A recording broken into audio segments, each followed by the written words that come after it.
4차 산업혁명 시대의 핵심 기술로 광융합 기술이 꼽히고 있는데요. 광주에 국내 하나뿐인 광융합 기술 전문 연구소가 있습니다. 네, 바로 한국광기술원인데요. 신용진 원장과 함께 차세대 핵심 기술로 주목받고 있는 광융합 기술에 대해서 자세히 알아보겠습니다. 안녕하십니까? 네, 안녕하세요. 네. 우선 이 한국광기술원이 어떤 곳인지부터 좀 알려주실까요? 네. 국내 광산업의 육성과 또 발전에 기여하고자 설립된 한국광기술원은 산업통상자원부 산하 공공연구기관이 16개가 있어요. 네. 근데 그중에 하나인데 광주에 유일하게 공공연구기관이며 생산기술연구소입니다. 네. 어, 그동안 광융화학 기술을 개발하고 그다음에 기업 지원을 위한 거점기관으로서 착실하게 그 견인차 역할을 하고 있습니다. 특히 본원이 있는 광주 첨단 산업 단지에는 약 300여 개의 광산업체가 있고요. 또 거기에다가 혁신 지원 기관, 대학들이 이렇게 집적이 되어 가지고 어 자족 기능을 갖춘 광산업 클러스터를 구축하고 있습니다. 네. 다시 말씀드리면은 우리나라의 광산업 발전의 허브라고 이야기할 수가 있어요. 이런 것은 사실 세계적으로 유례가 이렇게 집조가 된 데가 없습니다.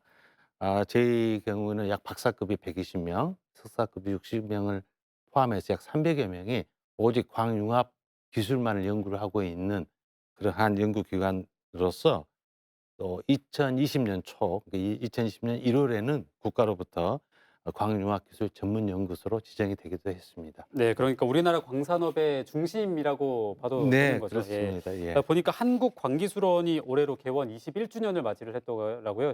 그동안 좀 성과가 있다면 어떤 게 있었을까요? 많이 있는데요. 일단은 한국광기술원이 본원이 광주에 2001년에 설립이 되면서 지나온 21년이 다시 말씀드리면 한국광기술원의 역사가 우리나라 광산업의 역사라고도 할 수가 있겠습니다. 네. 그동안 한국광기술원은 광주시에 강력한 그 광산업 육성 의지하고 그다음에 중앙정부의 지역전략산업 진흥 계획에 따라서 체계적으로 21년 동안 진행해 왔습니다. 그 뒤로 한 10년 후에 이 지역 전략 산업이 4 개가 있어요. 네. 부산, 대구, 창원, 광주가 있는데 그중에서도 광주 광산업이 가장 우수한 성공 사례로 감사원이라든지 기재부에서 인정을 해 가지고 네. 2011년에 저희 한국광기술원이 지역 전략 산업 기업 지원 최우수 기관으로 선정이 돼 가지고 대통령 단체 표창을 받은 적이 있습니다. 그런데 그 후에 10년 후인 어 작년에 또 계량 측정 산업 발전의 기관군으로 또 대통령 단체 표창을 받았어요. 그래서 네. 10년 내에 한 기관이 2 개의 중앙 정부의 단체 기관 표창을 받는 애는 없는 걸로 알고 있습니다. 네. 그 또 2020 년에 잘 아시다시피 그 일본의 그 수출 규제에 대응해서 정부가 대응 정책으로 저희 그 광학 렌즈 분야가 내셔널 파실리티라고 하는 국가 연구 시설을 광주 지역에 처음으로 저희를 지정을 해 주셨어요. 그리고 인제 조금 있다가 9월 말에는 광학 소재 산업 거점 센터가 저희 원에 준공이 됩니다. 그렇다면은 이제 국내 광학 렌즈 분야에 밸류 체인이 형성이 돼 가지고요. 어 원천 기술 개발하고 또 기업들이 그러한 경쟁력을 갖추고 세계 시장에 진출해 나갈 것으로 예상을 하고 있습니다. 네. 그럼 현재 광주광역시의 광산업 수준은 어느 정도라고 이해를 하면 될까요? 인제 그 광산업 수준을 전체적으로 말씀드리기는 그렇고요. 하나 한번 매출이나 이런 걸 한번 말씀을 드리겠습니다. 네. 현재 광산업은 그 성숙기를 지나 가지고 이제 광융합 산업으로 이렇게 전환하는 시기라고 볼 수가 있습니다. 2000년대 초에는 그렇게 광산이 본격적으로 육성이 되면서 지역 주력 산업으로 성장세를 이루었는데 네. 2010년 중후반기로는 잘 아시다시피 그 중국 같은 후발주자들이 추격해 오고 또 글로벌 경쟁 심화가 굉장히 각박했어요. 네. 그러다가 인제 조정기가 이렇게 걷기를 했는데 그걸 알고서 2018년에 국회에서 광융합기술지원법이 제정이 됐습니다. 아 다시 말씀드리면은 광기술이 첨단 산업과 융합이 되어 가지고 새로운 부가가치를 창출해야겠다고 하는 하나의 국가 차원에서 마련된 방안인데요. 이러한 그 방안에 의해서 저희가 아까 말씀드렸듯이 광학융합기술 전문연구소가 되면서 핵심 기술을 확보하고 또 인프라를 그래도 고도화시키는 그런 국지간 국비 사업들이 광주에 속속 들어왔어요. 네. 한 예를 들어 드릴게요. 코로나19 상황에 그 급박한 상황에 있어서 광주 지역 광산업 2020년도 에 그 매출액이 얼마나 될 것 같아요? 얼마 3조 1,454 억입니다. 네. 그럼 전년도에 비해서 15.7% 증가한 거예요. 다시 말씀드리면 광주의 광산업이 3조 원대를 이제 개막을 했다고 이렇게 볼 수가 있습니다. 특히나 100억 이상 기업이 29개나 되고 또 코스닥 상장 기업이 4곳, 그다음에 코넥스 상장 기업이 2곳 등 중견기업이 이제 발판을 이제 한 계단 한 계단씩 올라갈 수 있는 그런 기반이 완성이 됐다고 할 수가 있겠습니다. 네, 이렇게 들어보니까 원장님께서 이 한국 광산업, 특히 광주 광산업에 대한 자긍심이 굉장히 높으신 것 같은데요. 네. 보니까 취임하시고 5대 전략 융합 분야를 집중 육성하겠다는 계획을 내셨더라고요. 네. 어떤 건가요?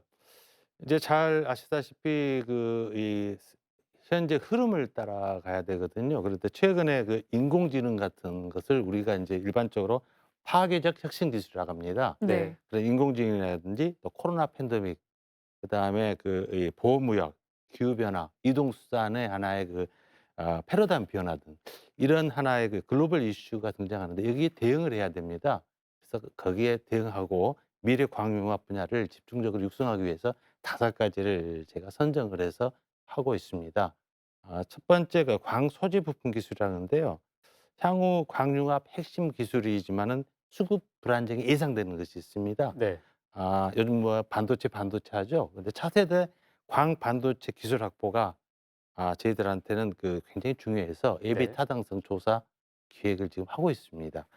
또 두 번째는 그 소재 부품 장비, 소부장이라고 우리가 보통 말하는데 그중에서도 대외 의존도가 높은 품목, 또 핵심 기술을 꼭 확보해야 될 것들. 예를 들면은 핵심 부품이면서 전략품인 LED라든지 레이저 다이오드라든지 그다음에 렌즈 소재라든지 이런 것들은 국내 기업들과 지금 같이 기술 개발을 하고 있습니다.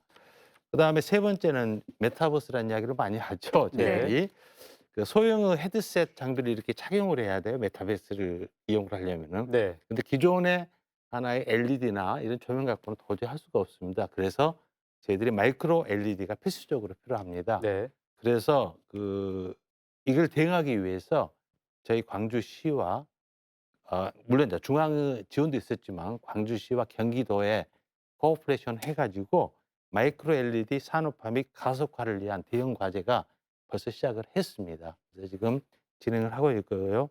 또 나가서 그 기존에 여러분이 알고 있는 뭐 AR, VR이라고 하는 하나의 증강현실이나 가상현실 이런 기술들을 뛰어넘어서 이제는 우리가 확장현실하고 XR 확보를 위해서 또 그것도 기획이 거의 완료가 돼서 곧 시작을 할 것 같습니다. 이것도 대응 과제가 되겠습니다. 네. 네 번째 탄소 중립 분야 굉장히 중요하죠. 그래서 이거는 그 신재생 에너지를 어떻게 확대할 것이냐, 또 에너지 효율화를 어떻게 할 것이냐, 이러한 그 기술 개발에 집중을 하고 있고요. 마지막으로 미리차 분야, 5개 중에 미리차 분야는 자율주행에 적용되는 하나의 공간 인식용 광 센서, 우리가 라이다라고 보통 이야기를 하는데 네. 또 그거와 카메라 영상 변환 기술, 또 스마트 헤드램프 등 다양한 기술들을 저희들이 이미 확보를 했습니다. 네. 그렇군요. 근데 원장님께서 말씀하셨듯이 이 모든 기술들의 기반이 사실 인공지능이잖아요. 네네. 또 이제 특히나 광주광역시가 이 인공지능 산업에 많은 애를 쓰고 있는데 현재 한국광기술원에서도 이 인공지능과 관련해서 연구하고 계신 거나 추진 중인 사업이 있을까요? 네, 물론 있습니다. 그 인공지능을 광융합 기술에 이게 융합을 시켜 가지고 이제 우리 광주니까 광주의 그 주력 산업인 자동차하고 에너지 쪽에 저희들이 그 다양한 기술 개발을 하고 있습니다. 네. 예를 들어서 자동차 분야를 한 예를 들면은 여러분이 운전할 때 때때로 그 차량을 운전할 때 주위에 그 주변의 물체를 알아보기 힘들 때가 있어요. 특히 야간에. 그랬을 때 저희들이 그 인공지능 기술을 접목을 해 가지고 야간에 카메라로 촬영한 그 영상을 주간에 촬영한 영상처럼 선명하게 실시간으로 변환시키는 그렇게 변환시키는 기술을 이미 개발을 해서 사업화를 시켰고요. 네. 또 특히나 안개 낀 도로에서 운전자가 그 거리를 스스로 감지하기 힘들죠. 네. 그래서 이러한 그 스스로 감지하기 위해서 안개 속 빛의 투과율을 이렇게 끌어올려 가지고 가시거리를 확대해 주는 새로운 그 스마트 헤드램프라고 하는 그 헤드램프도 개발도 이미 이걸 개발을 해서 좀 사업화에 진행 중에 있습니다. 또 아까 두 가지 중에 하나는 에너지의 경우에는 그 인공지능과 이제 빅데이터를 또 활용을 해야 됩니다. 네. 그걸 이용해서 에너지 관리 시스템을 갖고서 이제 뭐 분산 자원 설비라든지 에너지 위험 요소를 찾아내고 있습니다. 네, 그렇군요. 이 한국광기술원의 중요한 역할 중에 하나는 이제 사업 지원이라고 하셨는데요. 네. 그럼 어떤 기업 지원 프로그램 운영 중인지 좀 알려주실까요? 한국광기술원의 중요한 미션 중이 그 새로운 광융화 기술 개발도 있지만은 두 축입니다. 기업 지원이 중요합니다. 그래서 네. 우리가 보통 말할 때 생산기술 연구원이라고 하는데요. 이 기술 개발 못지않게 이런 이 기업들을 지원하기 위해서 기업의 설립에서부터 기업의 사업화 성공까지 이걸 서포트하기 위해서 기업 성장 전주기를 지원하는 종합 시스템을 가지고 있습니다. 우선 한국관계수련의 초기 창업 기업을 그 육성을 하고 또 하나는 보유 기술을 사업화합니다. 그래서 2007년 창업부에 시작했는데 약 103개의 신규 초기 창업 기업을 저희한테 입주시켜서 졸업을 시켰고요. 또한 2018년부터 시작했는데 주로 이제 제가 오면서 시작했는데 유망 기술을 출자를 해 가지고 12개의 하나의 연구소 기업을 설립을 했어요.